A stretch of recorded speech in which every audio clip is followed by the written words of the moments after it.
Good evening dear students.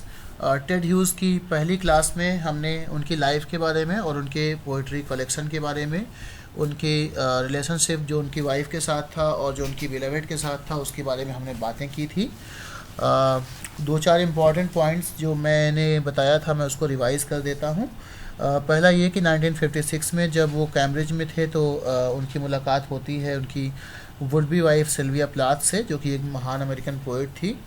फिर 4 महीने के अंदर ही उनकी शादी हो जाती है 57 में, और 1963 में 60 आते आते उनके 2 बच्चे हो जाते हैं। और 1963 में 6 साल में जब पति पत्नी में काफ़ी लड़ाई हो चुकी थी, वो लोग अलग रहते थे, तो उनकी वाइफ सिल्विया प्लाथ ओवन में अपना सर रख के सुसाइड कर लेती हैं और उनकी डेथ हो जाती है, जिससे कि बहुत ज़्यादा दुखी हो जाते हैं टेड ह्यूज़, और बहुत टाइम तक वो कुछ काम नहीं करते। फिर 1957 में वो राइटिंग शुरू करते हैं। 57 में उनका पहला आता है जो वर्क है the hawk in the rain. और मैंने आप लोगों को बताया था कि वो एलियट, डिलन थॉमस और D.H. लॉरेंस इन तीनों पोइट्स से बहुत प्रभावित थे। और एक और राइटर है डिलन थॉमस की एक बुक है डेथ एंड एंट्रेंसेस, जिसका उनके ऊपर काफ़ी प्रभाव पड़ा था। विलियम ब्लेक का और रॉबर्ट ग्रेव्स का भी काफ़ी प्रभाव उनके ऊपर था। ये उनका पहली बुक है the hawk in the rain, जो 1957 में आई थी। लंदन और न्यूयॉर्क दोनों जगह इकट्ठे पब्लिश हुई थी। हॉक रोस्टिंग एक बहुत इंपॉर्टेंट पोएम है जिसको मैंने कल वाले लेक्चर में एक्सप्लेन किया था। ये 1960 में लूपर केल, जो उनका पोइट्री कलेक्शन था, उसमें पब्लिश हुई थी। और इसके बाद जो अगली पोएम हमने बात किया था वो थी दी थॉट फॉक्स। थॉट फॉक्स भी लूपर केल में ही आई थी 1960 में, बहुत इम्पॉर्टेंट पोएम है। और फिर हमने बात किया था उनकी वाइफ के साथ जो ट्रेजेडी हुई, जिसके बारे में अभी आपको बता रहा था। इनकी एक बेटी थी और बेटी ने भी सुसाइड कर लिया था 1967 में। और इनकी बेटी और इनकी जो बिलवेड थी, जो उनकी वाइफ की डेथ के बाद इनकी प्रेमिका बनी थी, उन दोनों ने भी सेम तरीके से जैसे सुसाइड किया था सिल्विया प्लाथ ने ओवन में हेड डाल करके, उस तरीके से सुसाइड कर लिया था। तो बहुत दुख भरी कहानी रही इनकी। लियोनार्ड बास्किन एक आर्टिस्ट थे जो चाहते थे कि टेड ह्यूज़ उनके आर्ट के लिए साथ साथ कविताएं लिखें, और उन्होंने उनको मोटिवेट किया, और लियोनार्ड बास्किन से मोटिवेट होकर उन्होंने क्रो पोएम्स लिखी। ये सारी बातें मैंने कल आपको बताया था। केव बर्ड्स करके एक कलेक्शन आया है, मून वेल्स करके एक कलेक्शन आया है जो 1975 और 76 में रिस्पेक्टिवली आया है, बहुत इंपॉर्टेंट है। क्रो पोएम्स के बारे में हमने कल बात किया था कि क्रो का सिंबल क्या है। फिर हमने बात किया था कि उनकी पोइट्री में मेजर थीम्स क्या हैं, वायलेंस हो गया, एनिमल वर्ल्ड हो गया, प्रिमिटिविज्म, माइथोलॉजी, ये सब मैंने कल डिस्कस किया था। ह्यूज़ पोइट्री पे क्या कहते हैं कि पोइट्री लिखने के लिए आपको क्या करना चाहिए, ये बहुत इंपॉर्टेंट कोटेशन है, मैंने इसका कल के लेक्चर में जिक्र किया है, आप लोग देख लीजिएगा।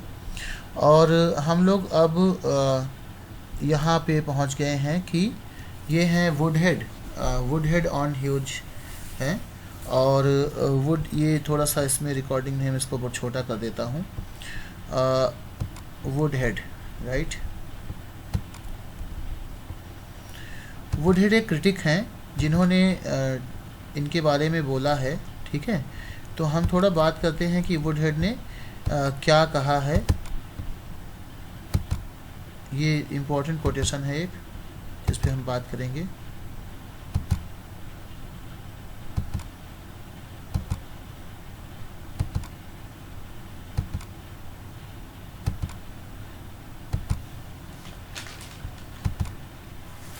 ठीक है, ये है, ये आपको दिख रहा होगा। मिस्टर वुडहेड एक क्रिटिक हैं जिन्होंने कहा है इनके बारे में, ये कोटेशन इंपॉर्टेंट है, आपसे पूछा जा सकता है। वो कहते हैं कि Hughes on predators and the deaths depicted by him are violent. Those who survived do so by virtue of their single mindedness. What some readers find most unsettling is the extent to which Hughes appears at times to glorify the strength and determination of the survivor to the point where he fails to sympathize with the plight of the defeated. तो यहाँ पे जो hues की poetry है उसके बारे में वुडहेड कह रहे हैं कि ह्यूज़ की जो पोइट्री में दिखाया गया है वो अदर पोइट्स जिन्होंने लगभग सिमिलर थीम्स पर पोइट्री लिखी उनसे काफ़ी डिफरेंट है. डिफरेंट कैसे है? वो कह रहे हैं कि जो एक क्लास स्ट्रगल है, जो मार्क्सिस्ट क्रिटिक्स भी कहते हैं क्लास स्ट्रगल, जिसके बारे में आप लोग अलग से क्लास जब हमने मार्क्सिज्म की पढ़ाई है तो बताया है, अदरवाइज़ आपको बताया जाएगा अगर नहीं बताया गया है तो वो कहते हैं कि क्लास स्ट्रगल होता है और क्लास स्ट्रगल से अगर हम बाहर निकल आएँ तो हम किसी भी जगह देखें तो एक सर्वाइवर होता है और एक डिफीटेड होता है. जब भी कभी दो, जैसे मान लीजिए हॉक ले लीजिए आप, हॉक का एग्जांपल ले लीजिए. हॉक क्योंकि एक शिकारी बर्ड है तो वो किसी को किल करता है और वो कहता है मैं परफेक्ट हूँ किल करने में. तो जो किल कर देता है तो आप जो डिफीटेड है उसके प्रति आपकी सिंपैथी रह नहीं जाती है कोई.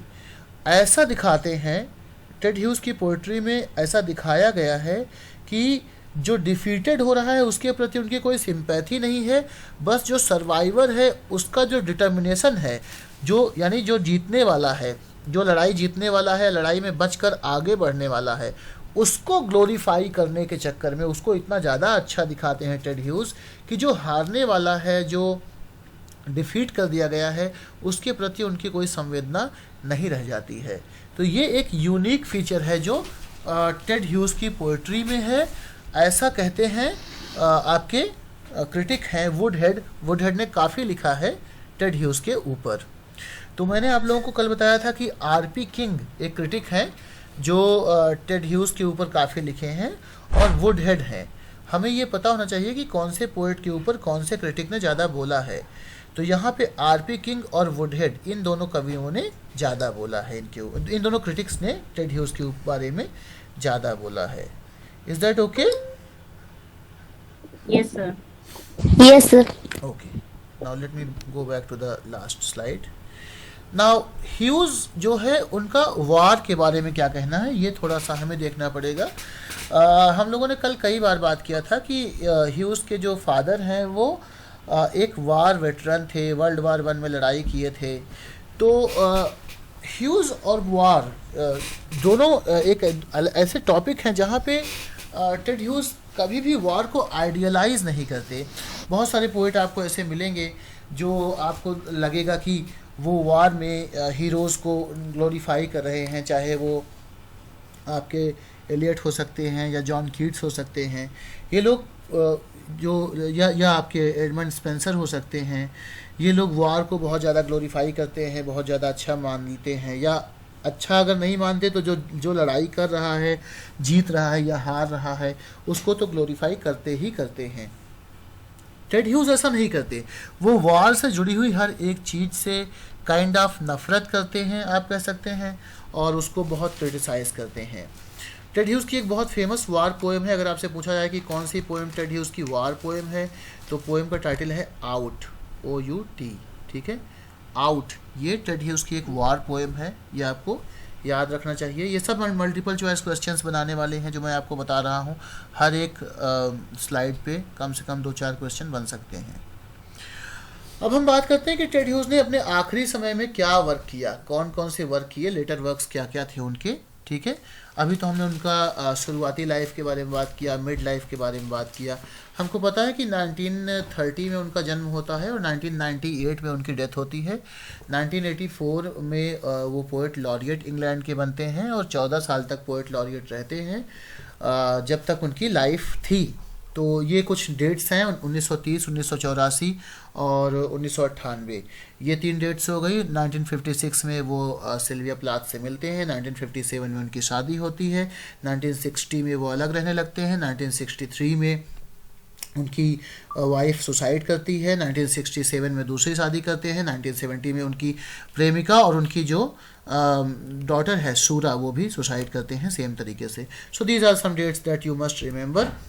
नाउ टेड ह्यूज का एक लेटर वर्क है जो 1976 में आया है, ये है सीजन सॉन्ग्स। ये सीरीज ऑफ लिरिक्स है, originally written for children on the turning seasons. तो जब इनकी डॉटर ने सुसाइड कर लिया था उसके बाद इन्होंने पोइट्री लिखना काफ़ी कम कर दिया था, और इनकी बिलवेड ने भी सुसाइड कर लिया था वाइफ के बाद, तो इन्होंने चिल्ड्रन वर्क लिखना शुरू कर दिया था, बच्चों के लिए कविताएं और बच्चों के लिए किताबें लिखना शुरू किया था। तो ये सीजन सॉन्ग्स है एक टेड ह्यूज का, ये बहुत ही फेमस है, 1976 में आया था। आपको याद रखना है कि जैसे वो मैच वाला करने वाला नहीं आता है कि इसको राइटर को उसके वर्क से मैच करिए, तो सीजन सॉन्ग्स टेड ह्यूज का है, अगर आपको याद रहेगा तो आप बाकी वाले मैच कर पाओगे।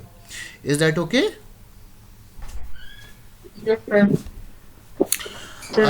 गुड। तो अगले कुछ वर्क हैं इनके।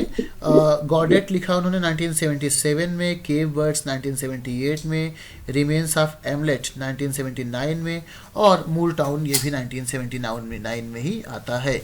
ये सारे कुछ वर्क्स हैं जो आपको याद रखने हैं, एटलीस्ट नाम तो याद रखना है 100%, ठीक है? गॉडेट, केव बर्ड्स, एमलेट, मूल टाउन। याद रखो कि Ted Hughes is a very important poet, you cannot skip him for any examination, right? Okay sir. Good. Okay sir. Now moving ahead, Ted Hughes का लेटर वर्क्स में 1998 में उनकी डेथ होती है, और उसी साल उन्होंने बर्थडे लेटर्स लिखा था, बर्थडे लेटर्स, राइट? ये बर्थडे लेटर्स बड़ी इंटरेस्टिंग किताब है। ये ह्यूज की डेथ की कुछ हफ्ते पहले पब्लिश हुई थी, यानी इसके पब्लिश होने के कुछ हफ्ते बाद ही ह्यूज की डेथ हो जाती है। और ये जो बुक है ये डील करती है उनका जो ट्रैजिक रिलेशनशिप था सिल्विया प्लाथ के साथ। अब ये बहुत बड़ा इंपॉर्टेंट क्वेश्चन है कि कौन सी बुक है जो सिल्विया प्लाथ के साथ उनके रिलेशनशिप को, ट्रैजिक रिलेशनशिप को डिस्कस करती है। और ये बर्थडे लेटर्स है, 1998 में आई है, इस पर 100% क्वेश्चन बन सकता है। और ये जब बुक आई, क्योंकि उस समय तक टेड ह्यूज एक बहुत महान राइटर बन चुके थे, इतने महान कि मतलब उनका अगर एक लाइन कहीं बोल दें तो लोग उसको कोट करने लगते थे, इतने बड़े राइटर वो बन चुके थे। 1998 है, आप लोगों की उम्र शायद 1 साल 2 साल 4 साल कुछ रही होगी। तो dealing with the tragic relationship between Hughes and Plath hit the bestseller list and won many awards including T.S. Eliot Prize and white bread book of the year prize. तो ये दो प्राइज़ जो बड़े इंपॉर्टेंट प्राइज़ हैं, T S. Eliot prize और white bread book of the year prize, ये दोनों price इसको मिले, और इसलिए ये बुक काफ़ी इंपॉर्टेंट है, आपको याद रखना है। माइकल स्मिथ ने एक राइटर हैं, एक क्रिटिक हैं, एक term the work as an attempt to address, उन्होंने इस वर्क के बारे में कहा। माइकल स्मिथ जो एक राइटर हैं, क्रिटिक हैं, जो मैंने आप लोगों को दो क्रिटिक के बारे में बताया था, एक वुडहेड के बारे में, एक आर.पी. किंग के बारे में, और अब मैं आपको बता रहा हूँ तीसरे क्रिटिक हैं माइकल स्मिथ। माइकल स्मिथ कहते हैं कि ये जो बुक है वो एक अटेम्प्ट है to address a loss without self pity, यानी कि जो उनका लॉस हुआ 1963 में जब सिल्विया प्लाथ ने सुसाइड कमिट किया, तो जो लॉस हुआ इनका पोइट का, टेड ह्यूज का, उस लॉस को एड्रेस कर रहे हैं, उस लॉस के बारे में बातें कर रहे हैं, लेकिन बातें करते हुए वो सेल्फ पिटी नहीं दिखा रहे हैं। अक्सर लोग जब अपने लॉस की बात करते हैं तो दिखाते हैं मैं कितना बेचारा हूँ, मैं कितना दयनीय हूँ, सेल्फ पिटी दिखाते हैं, बट यहाँ पे विदाउट सेल्फ पिटी है, वो सेल्फ पिटी बर्थडे लेटर्स में नहीं दिखा रहे हैं। And with as much precision as his memory would allow, और बहुत ही प्रिसाइज तरीके से, एग्जैक्ट तरीके से कब क्या कैसे बातें हुई वो बता रहे हैं। ये बहुत प्रिसीजन है, एग्जैक्टनेस है, as his memory would allow, जितना उनकी मेमोरी उनको अलाउ करती है। Answering with usual quietness and wish with his eyes averted from those decades of savage and malicious critics and gossips। तो वो जो कई डिकेड्स में बहुत ही जंगली तरीके से, ख़तरनाक तरीके से, गंदे तरीके से क्रिटिक्स ने उनके बारे में बातें की, और ढेर सारी गॉसिप्स, क्योंकि बड़े महान आदमी बन गए थे, बड़े आदमी बन गए थे, तो गॉसिप उनके बारे में होती रही। और वो अकेले बड़े आदमी नहीं थे, सिल्विया प्लाथ तो उनसे भी बड़ी पोइट थी। तो आप सोचिए, दो दुनिया के अगर सबसे बड़े पोइट्स एक ब्रिटेन और एक अमेरिका से शादी करते हैं और फिर इतना ज़्यादा स्कैंडल्स होते हैं, सुसाइड होती है, तो कितनी बड़ी न्यूज़ बनेगी, राइट? तो इन सब चीज़ों में उन्होंने जो ये बुक लिखी, इस बुक में उन्होंने उस गॉसिप को, उन क्रिटिक्स को जो मेलिशियस बातें करते हैं थे, सैवेज अटैक करते थे। आपको याद होगा कैसे जॉन कीट्स के ऊपर अटैक किया गया था। तो पोइट्स के ऊपर हमेशा क्रिटिक्स अटैक करते रहते हैं। उन सबको उन्होंने एग्जैक्टली जितना वो बोल सकते थे, समझा सकते थे, उतना उन्होंने बर्थडे लेटर्स में समझाने की कोशिश की है। ठीक है, are you getting it? Yes sir. Yes sir. Okay, अब हमारा जो काम था, जो जितना पढ़ना था हमारा ओवर हो गया है। ऑब्वियसली कितना भी पढ़े कम रहेगा, बट बेसिक जानकारी हो गई है। Now we are going to take 2 or 3 questions on Ted Hughes. This is the first question जो यूजीसी नेट में पूछा गया है। अब आप लोग इसमें से इसका आंसर दीजिए मुझे, तो मैं आंसर बताता हूँ। Yorkshire moors. वेरी गुड, क्योंकि यॉर्कशायर मूर में वो पैदा हुए थे और उनकी कविताओं में Yes, यॉर्कशायर मूर का काफी ज्यादा क्वालिटी दिखाई देती है, कल हमने बताया था। जी। तो जी, यॉर्कशायर सर। मूर इसका आंसर है। I think everybody is okay with that. Yes sir. Okay, yes sir. Question 2 है, टेड ह्यूज की जो पोएम द थॉट फॉक्स है वो किस चीज के बारे में है? Sir D option. Option D, about About thought and entering the thought poet's brain. of entering the poet's brain like the fox emerging from darkness. Okay, ठीक है। Are you all right? Are you sure about that? No sir, I'm not sure. It's सिर्फ guessing है.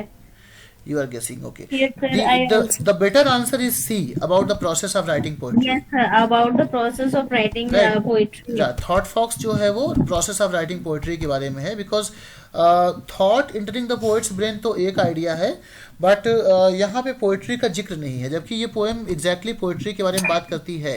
इसलिए ये process of writing poetry एक better answer है। ठीक है, Okay sir. Okay sir.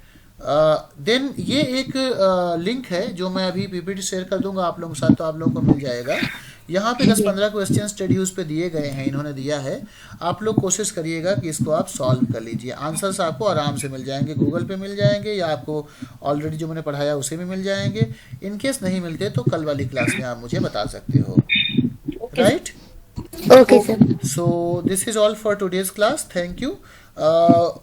Next poet is Philip Larkin, and with Philip Larkin most likely I will discuss after 1 day, 2 day और 3 days, मतलब 2-3 दिन में कभी भी मैं आपको पढ़ा दूंगा। टाइम यही रहेगा 8:30 का। Okay sir. तब तक आप लोग चाहें तो टेड ह्यूज की पोएम्स को पढ़ें, एंजॉय करें। आउट पढ़ लीजिए, थॉट फॉक्स पढ़ लीजिए, हॉक पोएम्स पढ़ लीजिए, क्रो वाली 2-3 पढ़ लीजिए, बहुत इंटरेस्टिंग पोएट हैं। आप पढ़िए इनको और आपको बहुत मजा आएगा। लिटरेचर को आप एंजॉय करके पढ़ेंगे तो ज़्यादा अच्छा लगेगा। राइट? सर सिल्विया प्लाथ के ऊपर भी मतलब क्लास होगा ना? सिल्विया प्लाथ के ऊपर नेट वालों की क्लास होगी, एलटी ग्रेड की नहीं होगी, क्योंकि एलटी ग्रेड में तो वो है ही नहीं। ठीक है? Yes sir. सर उनकी लेडी लजारस जो एक पोएम है, हाँ, वो भी वो बड़ी और इंटरेस्टिंग एक है। इम्पॉर्टेंट बात ये कि कल से अगर आप लोग यूपी हायर एजुकेशन में असिस्टेंट प्रोफेसर एग्जाम की तैयारी कर रहे हैं, या आपके जान पहचान का कोई तैयारी कर रहा है, तो आप उनको बता सकते हैं कल से हमारा कोर्स शुरू हो रहा है। कल ओरिएंटेशन क्लास है, फ्री है, कोई भी ज्वाइन कर सकता है। लिंक मैं अभी शेयर कर दूंगा। आप लोग भी चाहें तो वो ओरिएंटेशन क्लास ज्वाइन कर सकते हैं। उसमें यूपी हायर एजुकेशन एग्जाम के बारे में कैसे क्लियर करें उसके बारे में बताया जाएगा। इस बार हम लोगों ने लगभग 30 बच्चों को पढ़ाया था, 30 में से 13 बच्चों का सिलेक्शन हो गया असिस्टेंट प्रोफेसर में, और वो सारे कहीं ना कहीं नौकरी ज्वाइनिंग हो जाएगी हफ्ते 10 दिन 15 दिन में, और सब असिस्टेंट प्रोफेसर की नौकरी करेंगे। अगर आप लोग उस एलिजिबल हैं, पीएचडी नेट है, तो आप लोग अप्लाई कर सकते हैं, वो कोर्स ज्वाइन कर सकते हैं। अगर आपका पीएचडी नेट नहीं है फिर भी आप ज्वाइन करना चाहते हैं तो भी हमें कोई दिक्कत नहीं, आप ज्वाइन कर सकते हैं अपने ज्ञान के लिए। अगर आपकी जान पहचान में कोई है तो आप उनको बता सकते हैं। Right? Okay sir. So let's meet tomorrow. Okay, thank sir. You. Thank you sir. Night. Thank you sir. Thank you sir.